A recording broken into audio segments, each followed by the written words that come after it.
ప్రకాశం జిల్లా Ongole TDP MLA Damacharla Janardhan YCP మాజీ మంత్రి బాలినేని శ్రీనివాసరెడ్డిపై ఫైర్ అయ్యారు. బాలినేని ఆయన కొడుకు చేసిన అరాచకాలను ప్రజలు గుర్తించారని, అందుకు తగిన బుద్ధి చెప్పారని తెలిపారు. ఇంకా నిజాయితీ పరుడిగా బాలినేని మాట్లాడుతున్నాడు అని ఎద్దేవా చేశారు. ఎన్నికల సమయంలో బాలినేని కోడలు కూడా దాడులు చేసిందని గుర్తు చేశారు. బాలినేని వియ్యంకుడు విల్లాల నిర్మాణంలో అవినీతి జరిగిందని, అధికారులతో కమిటీ వేసి విల్లాల నిర్మాణంలో అవినీతి తేలుస్తామని ఆరోపించారు. ఎన్నికల సమయంలో బాలినేని టీడీపీలోకి వస్తానని అడిగితే చంద్రబాబు తిరస్కరించారన్నారు. 2 రోజుల క్రితం జనసేనలో చేరేందుకు బాలినేని చర్చలు జరిపాడని తెలిపారు. 11 గంటల కల్లా బయటకు వచ్చేసి హైదరాబాద్ పారిపోయిన వ్యక్తి కొడుకుని అందరినీ తీసుకొని పారిపోయాడు. ఇవాళ వచ్చాడు. ఎందుకంటే పార్టీలో ఎవరు కూడా ఉండే పరిస్థితులు అక్కడ లేకుండా పోవటం, అందరూ కూడా ఎక్కువ మంది తెలుగుదేశం పార్టీ వైపు రావాలని, ఆ తర్వాత ఈ కారణాల చేత ఇవాళ ఒంగోలు వచ్చి ఏదో మాట్లాడబోతున్నాను.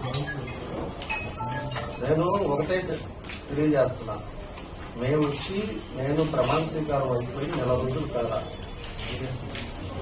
ఆయన మాట్లాడే భాష ఏంటో, అతను దించుకుట్లాగా ఏదంటే ఏదో పాత అవన్నీ కూడా ఆయన ఇష్టారాజ్యంగా మాట్లాడతా ఏందో ఊగిపోయి ఏందో మాట్లాడాడు. నేను ఒకటే అడుగుతున్నా, మేమైతే పారిపోయామని నేను అన్నా. మాకు 4 రోజుల్లో అయిపోయింది కౌంటింగ్ అయిపోయి 4 రోజుల్లో మా ప్రభుత్వం వచ్చింది. మేమైతే పారిపోయావా, ఏడున్నావా, ఆయన ఏం చేసుకుంటాడా, ఎట్లా చేస్తాడా అనేది మనకు అందరికీ తెలిసిన విషయం. మేము అసలు పట్టించుకోరా. క్వశ్చన్ ఆయనే, ఆన్సరు ఆయనే. నన్ను పారిపోయారంటారు, లేకపోతే వదిలిపెట్టి వెళ్ళిపోయారంటారు, లేకపోతే పోటీ చేయలేను, ఈసారి మళ్ళా పోటీ చేస్తాను అంటే అధికారులు తింటాను చెప్తాను. కారు కూడా లేక మాసికాలు దిగబడింది. అది నీ సినిమా. ఇవాళ ఈ అధికారులు వచ్చి నీ కోటి కారులు ఏంటి, నీ బంగారాలు ఏంటి, నువ్వు సోపులు వేసుకోవడానికి, నువ్వు తిరగడానికి అనిపిస్తున్నాయి డబ్బులు. ఏదన్నా ఉంటే మాట్లాడాలి. అదేమంటే మీడియా వాళ్ళు కావాలని రాశారంటావు. మీడియా కావాలని ఎందుకు రాస్తారు? నువ్వు చేసిన శ్రేష్టాలు రాశారు. ఇంకా చాలా రాయాల్సింది. ఇంక ఏడ ఆ వయసులు ఇచ్చే ఏడ ఏమైపోతామని చెప్పి రాయాలి అంతా కూడా. అదేవిధంగా ఆ ల్యాండ్ ఏదైతే ఉందో దాని మధ్యలో సర్వే నెంబర్లు ఉన్నాయో దాని మీద కూడా చేస్తాం, దాన్ని కూడా తీస్తాం. అప్పుడు నువ్వు వస్తావో, నీ బూతులు ఏం చేస్తావో, నువ్వేం చేస్తావో అదని కూడా చూస్తాం. నేను వచ్చింది 30 రోజులే, కొంచెం ఓపిక పట్టు. 5 సంవత్సరాలు 4 సంవత్సరాలు అవలా. వచ్చిన 10 రోజులకే 20 రోజులకే నువ్వు ఓర్చుకోలేక నువ్వు ఊగిపోతా అంత తెచ్చుకోవాక. ముందు పోయి హెల్త్ చూపించుకో, కండిషన్ గా పెట్టుకో.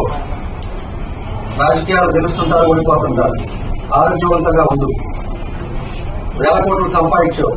అమాయకుల మాదిరిలా నా దగ్గర డబ్బులు లేవు, 2 నెలలు ఆగి నా అప్పులు ఉన్నాయి, అప్పులు తీసుకున్నా. ఎప్పుడు నమ్మేవాడు ఎవరు లేడు. గుర్తుపెట్టుకో. ఎక్కడెక్కడ వైజాగ్ లో పెట్టాము, ఎక్కడెక్కడ హైదరాబాద్ లో కొన్నాము, ఎక్కడెక్కడ ఏం కొన్నాము అనేది కల్వగా చెప్తారు ఒంగోలు.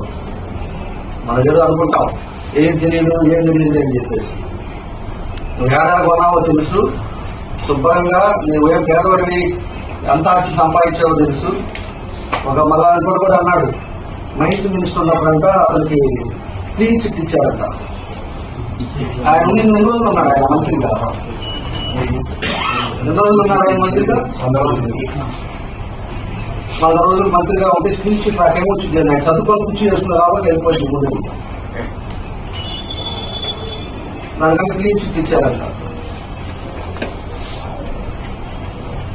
ఇంకా పార్టీ ఏదో జనసేన పోతున్నాము, ఆగిపోతున్నాము అంటున్నారు. నేనే ఉంటా, నేను మనం చెప్పా 2 శాస్త్రాలు చూసి నేను ఇక్కడే పోటీ చేస్తాను. నువ్వు పోటీ చేద్దన్నారు. అసలు నువ్వే అవసరం, నువ్వే కోసం.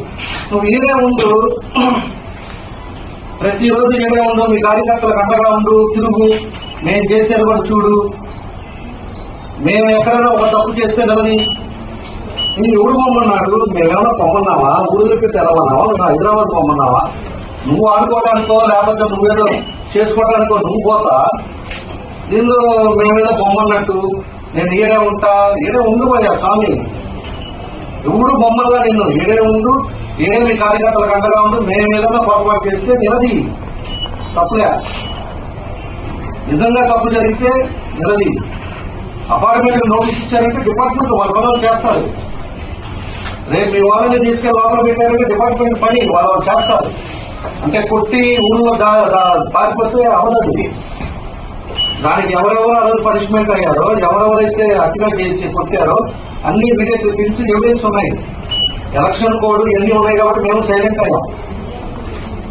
వాళ్ళు తీసుకెళ్లి పట్టుకెళ్తే నేను కావాలని పట్టుకెళ్ళానంటే అది మర్యాద కాదు. అది నువ్వు హాస్పిటల్ మీ కొడుకు వచ్చి ఊరితో వచ్చారు కదా, 400 మంది వేసుకొని 400 మంది ఎవరికైనా ఉన్నా కూడా అందరూ ఊగుతారు. ఇట్లే వేసుకొని వచ్చి ఊగారు కదా, అవన్నీ వీడియో క్లిప్పింగ్స్ ఉన్నాయి. అవన్నీ కేసులు పెడతారు. చట్టం దాని పని చేసుకొని పోతుంది. దానికేదో మేము చేసేది ఉండదు. దాంట్లో ఎవిడెన్స్ తోటి పోతారు వాళ్ళు కూడా. నా పోలీసు వాళ్ళు వచ్చారు, లేకపోతే అందుకని నేనేదో ఇచ్చారు అంటే నువ్వు నీ కొడుకు ఏ విధంగా దౌర్జన్యాలు చేశారో, ఏ విధంగా అవినీతి చేశారో, ఏ విధంగా ఎంతమందిని ఇబ్బంది పెట్టారో స్పష్టంగా ప్రజలకు అర్థమైంది. ఈ రోజుకి ఎలక్షన్ అయిపోయిన తర్వాత ఎవరైనా కూడా ఒకసారి ప్రక్షాళన చేసుకుంటారు. నన్ను ఇంత మెజారిటీతో ఓడించారు అంటే ఇంత తేడా ఎందుకుంది ప్రజల్లో? జిల్లాలోనే హైయెస్ట్ మెజారిటీ వచ్చింది అంటే మనం ఏం పాపం చేశాము, ప్రజల్ని ఎందుకు ఇబ్బంది పెట్టాము, లేకపోతే ఎందుకు నాకు ఇంత వ్యతిరేకత ఉందా అని చెప్పేసి ఎవరన్నా దాన్ని అవగాహన చేసుకొని దాన్ని ఏదో విధంగా దాన్ని ఎక్కడ పొరపాట్లు జరిగినాయో దాన్ని రెక్టిఫై అవుతారు. ఈ మనిషి ఇంకా నిజాయితీ పరుని, మా కొడుకు బంగారం, మా కొడుకు అసలు ఏమీ తెలవదు, మా కొడుకు కావాలని చెప్పేసి ఆయన మీద వేస్తున్నారు, ఇవన్నీ మళ్ళా కూడా ఇంకా మాట్లాడుతున్నారు. ఇంకా ప్రజలు ఇంకా మాయ చేసి ఆ నాయకుల్ని, ఆ పార్టీ వాళ్ళని కూడా ఇంకా మోసం చేసే పరిస్థితిలో మాట్లాడుతూ ఉన్నారు. మేము ఆ రోజు మళ్ళీ ఇంకోటి కూడా మాట్లాడాడు. ఈ నెల రోజుల్లోనంట 150 అపార్ట్మెంట్లకి మేము నోటీసులు పంపించామంట. నేను ఇప్పుడే కమిషనర్ దగ్గర నుంచి తెప్పించా. 95, 94 నోటీసులు ఇచ్చారు. అది అపార్ట్మెంట్లు కాదు, హౌసెస్ ఉన్నాయి, అన్నీ ఉన్నాయి. వాళ్ళు దాంట్లో టీడీపీ వాళ్ళు ఉన్నారు, అది ఉన్నారు. వాళ్ళ ఫార్మాలిటీ ప్రకారంగా వాళ్ళు నోటీసులు ఇస్తుంటారు. దాంట్లో అంటే డబ్బులు తీసుకోవడానికి అంటనే ఏమన్నా మైండ్ నుండి మాట్లాడతారో లేకపోతే ఆలోచించి మాట్లాడతారో, వయసులో పెద్దోడు అయిపోయారు. అన్ని పచ్చి అబద్దాలు మాట్లాడి మాట్లాడి మాట్లాడి ఎన్ని మాట్లాడినా కూడా అబద్దాలు మాట్లాడటం, మళ్ళీ ఏం తెలియదు అంటాం. నెల రోజుల్లో నోటీసులు ఇచ్చేదేంది, వాళ్ళ దగ్గర డబ్బులు తీసుకునేదేంది? ఎవరైనా ఒక్కడి దగ్గర డబ్బులు తీసుకున్నారా? ఎవరన్నా ఒక్కడన్నా బెదిరించావా? ఆ రోజు గొడవలు తీసుకొచ్చింది నువ్వు.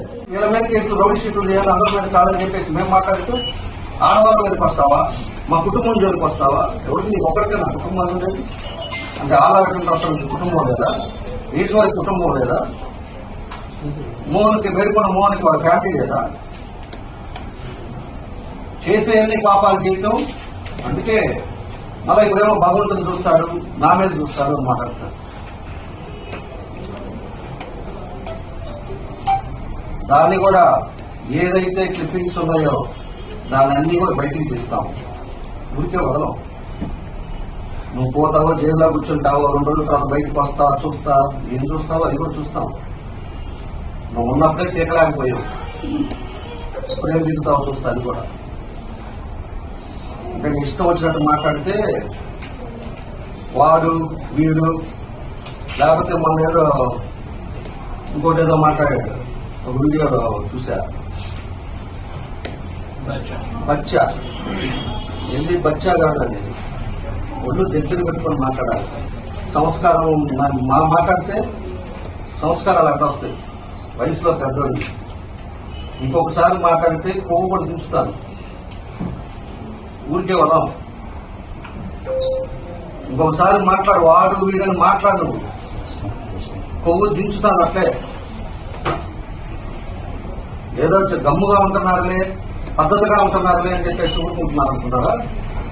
చేసి నీ అరాచకాలన్నీ చేసి అధికారం అడ్డం పెట్టుకొని నీ కడుపు ఎన్ని చేసింది లేదా? హాస్పిటల్లో డబ్బులు వసూలు చేయాలా? గ్రానైట్ లో డబ్బులు వసూలు చేయాలా?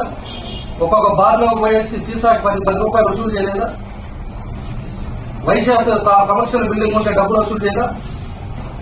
నాకేం తెలియదు, మా కొడుకు ఏం తెలియదు అని మాట్లాడతాను. నాకు అర్థం కాదు అసలు. చేసిన పాపాలకి బుద్ధి చెప్పారు ప్రజలు. తెలుసుకో, సంస్కారంగా మాట్లాడటం తెలుసుకో. వచ్చావా కార్యకర్తలకు అండగా ఉంటారని నువ్వెవరు బొమ్మగా నిన్ను పారిపోయింది, నువ్వు ఎందుకు పోయావు? ఎలక్షన్ అయిపోయింది, నువ్వు ఓడిపోతున్నావు, ఇంట్లో కూర్చో. సాయంత్రం మా కార్యకర్తలకు ధైర్యం చెప్పు, అదే నేనున్నాను, సరే గవర్నమెంట్ పోయింది, వీటన్నిటికీ నేను అండగా ఉంటా అని చెప్పి నువ్వు మాట్లాడుకోవాలి. నీ పాటికి నువ్వు కౌంటింగ్ అయిపోయి మాకు ఇంకా సర్టిఫికేట్ ఇవ్వకముందే నువ్వు హైదరాబాద్ చేరిపోయావు 4 గంటల కల్లా. నువ్వేం మాట్లాడతావు? ఇంకా కార్యకర్తల మీద నీకేముంది విశ్వాసం? ఇలా కార్యకర్తలు అండగా ఉంటారని ఎట్లా చెప్పగలుగుతావు? నేను జనాలు తెలియదు అనుకుంటావా? నువ్వు వచ్చి మాయ మాటలు చెప్పి 4 రోజులు 2 రోజులు పోతే మళ్ళా జనాల పరంగా తెలియదా? నీ నాయకులకు తెలియదా? నీ పార్టీకి నువ్వు వెళ్ళిపోయావు. ఇన్ని రోజుల తర్వాత వచ్చావు. ఈ రోజు వచ్చినోడివి ఎలా ఉన్నారు ఏంటి అనేది మాట్లాడుకోవాలి. నువ్వు ప్రెస్ లో మాట్లాడతావు, వాడే వీడు అని చెప్పి మాట్లాడితే ఊరుకుంటాడు. దాంతోపాటు ఇంకేంది మాట్లాడాడు?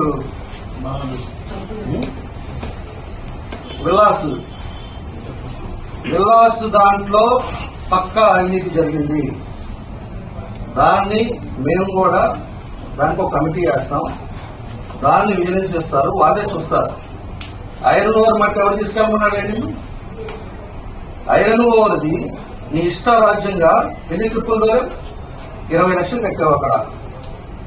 అంటే నీ అధికారులు ఉన్నారని చెప్పేసి, ఆ రోజు నీ మైండ్స్ ఉన్నారనో, నీ పోలీసు వాళ్ళు ఉన్నారని చెప్పి నీ ఇష్టం వచ్చినట్టు తోలి ఏం చేశారు? విలాస్ ఆయనంట భాస్కర్కి డబ్బులు ఇస్తారంట, అందుకని మనం ఎవడబడుతున్నారంట. నీ డబ్బులు, మీ బాహుమందులు, మీ గోళ మీది. దాన్ని ఎవరు చూస్తాడా? అసలు అర్థం కాలేదు. ఎవరికి సంబంధం? నీ భాస్కర్కి ఇస్తాడో లేకపోతే ఇంకోటి ఇస్తాడో తీసుకోలేదండి.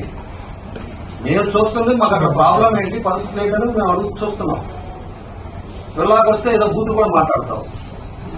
రేపు వస్తారు, డిపార్ట్మెంట్ వస్తారు, చెక్ చేస్తారు. గ్రానైట్ డెవలప్ చేశారు కదా, మెజర్మెంట్ ఎంత మట్టి తీసుకొచ్చారో ఏంటంటే దాన్ని కూడా ఏపిస్తాం, పెనాల్టీ వేస్తాం.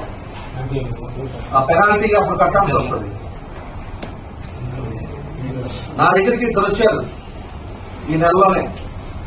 ఆ రోడ్డు ఫేసింగ్ ఉండే మా ల్యాండ్ ని విజయవాడకి రమ్మని చెప్పి, హోటల్లో రమ్మని చెప్పేసి, హోటల్లో కూర్చొని ఇది కావాలి, మాకు విలాస్ కాడ కడుతున్నాం, రోడ్ ఫేసింగ్ మీద ఉందని చెప్పేసి వాళ్ళకి సగం డబ్బులు ఇచ్చేసి బలవంతంగా రోజు పోయి రిజిస్ట్రేషన్ చేయించారు. అది నిజం కాదా? చిల్లర పనులు, చిల్లర శాస్త్రాలు నువ్వేసి పక్కన వాళ్ళ మీద అంటే ఇంకొక అతను బ్రాహ్మణ అతను కూడా వచ్చాడు.